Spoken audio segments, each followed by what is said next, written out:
अपन ने पिछली क्लास में ऑडिट में ये समझा था कि जो इसकी डेफिनेशन है वो अपने को ऑडिट का मीनिंग क्या बताती है। ऑडिट की जो डेफिनेशन पढ़ी थी अपन ने आईसीएआई की डेफिनेशन ली थी, institute of chartered accountants of India की।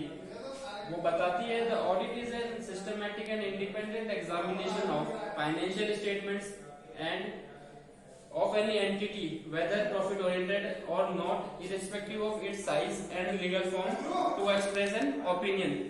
अब उसके अपन कुछ फीचर्स देखते हैं अपन।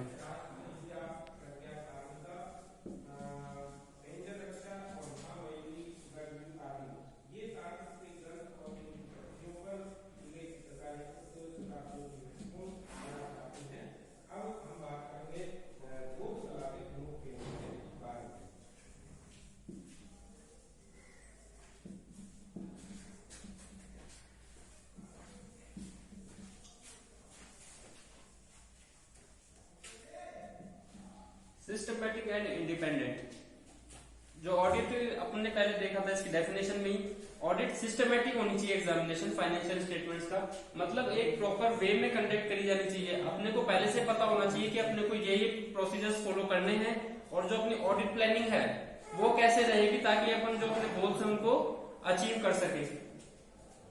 उसी के साथ साथ इंडिपेंडेंट होनी चाहिए। जो ऑडिट है, जो एग्जामिनेशन है फाइनेंशियल स्टेटमेंट्स का, वो हमेशा अनबाइस्ड होना चाहिए। अनबाइस्ड मीनिंग ये हो गया कि वो किसी भी तरह की बाइसनेस एग्जामिनेशन में शो नहीं होनी चाहिए। ऑडिटर भी, जो ऑडिट करवाने वाला क्लाइंट है, उससे इन्फ्लुएंस ना होके अपना जो स्टेटमेंट है या अपनी जो रिपोर्ट है वो बिल्कुल अनबाइस्ड तरीके से अपनी सबमिट करेगा। सेकंड,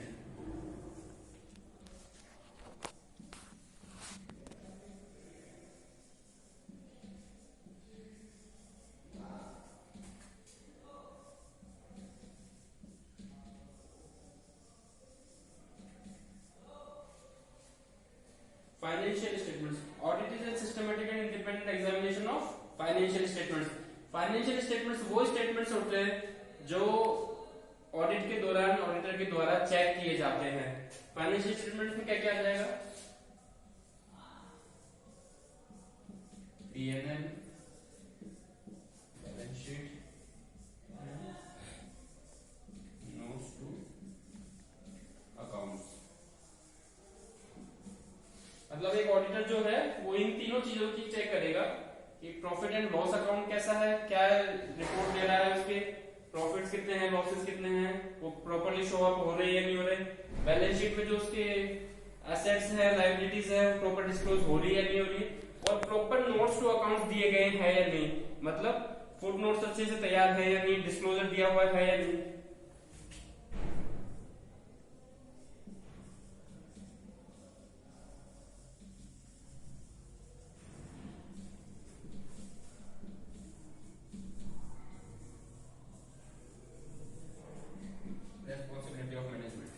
फाइनेंशियल स्टेटमेंट्स जो तैयार करने की रेस्पॉन्सिबिलिटी होती है वो मैनेजमेंट की होती है।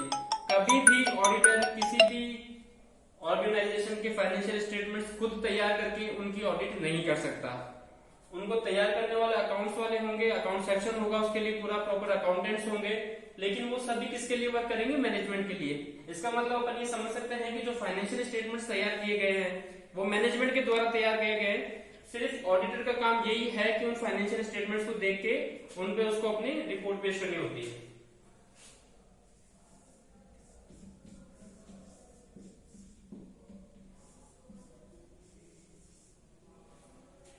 एंटिटी, जो डेफिनेशन में बताया गया था, systematic and independent examination of financial statements of any entity. इसका मतलब है कि एंटिटी कोई सी भी हो सकती है, चाहे वो प्रोप्राइटरशिप हो, चाहे वो पार्टनरशिप फर्म हो, चाहे वो ट्रस्ट हो, चाहे वो कंपनी हो।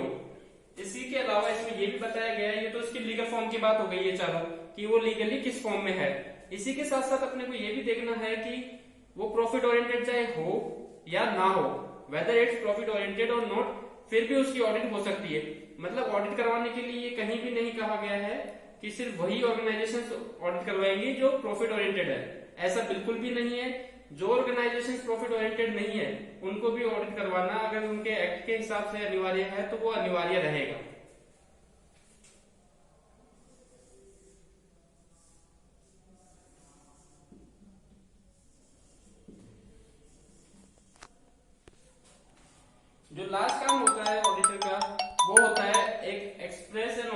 ओपिनियन, ओपिनियन किस पे देगा वो? ओपिनियन वो देगा फाइनेंशियल स्टेटमेंट्स पे जो उसने चेक किए हैं कि वो कैसे व्यू दे रहे हैं। ओपिनियन के लिए क्या हो जाता है, अपन इसकी 4 कैरेक्टरिस्टिक देख ली, लास्ट पॉइंट है ओपिनियन, इसको अपन आगे डिस्कस कर रहे हैं।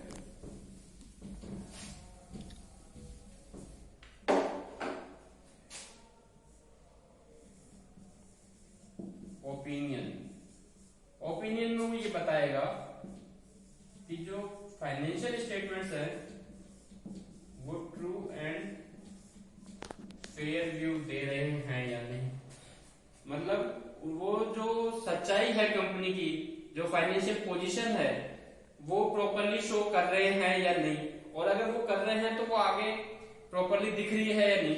तो जो ऑडिटर अपना ओपिनियन देगा वो सिर्फ इसी पे देगा, true and fairness of financial statements. और ट्रू एंड फेयर अपन कब मानेंगे किसी स्टेटमेंट को, उसके लिए अपन देख लेते हैं।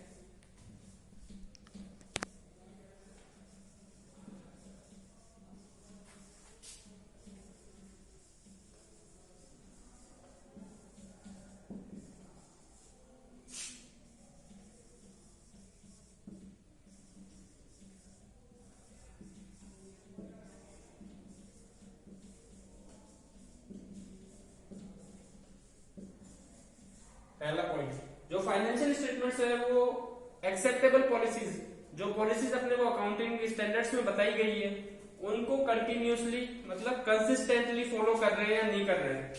पहला पॉइंट हो गया इसमें ये ट्रू एंड फेयर व्यू का। दूसरा पॉइंट देख लेते हैं अपन।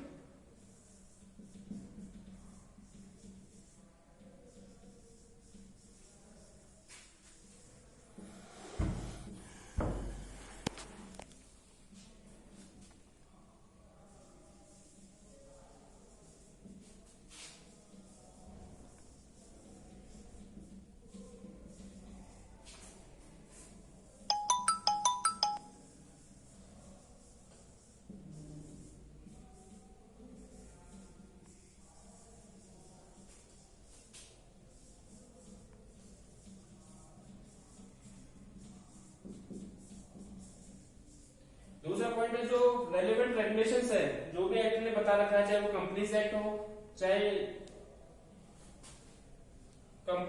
चाहे ऑडिटिंग स्टैंडर्ड्स हो, वो लोग अपने को प्रॉपर फॉलो हो रहे हैं या नहीं, रेलेवेंट रेगुलेशन। तीसरी है इसमें जो एप्रोप्रिएट डिस्क्लोजर है मटेरियल आइटम्स का, वो दिया गया है या नहीं।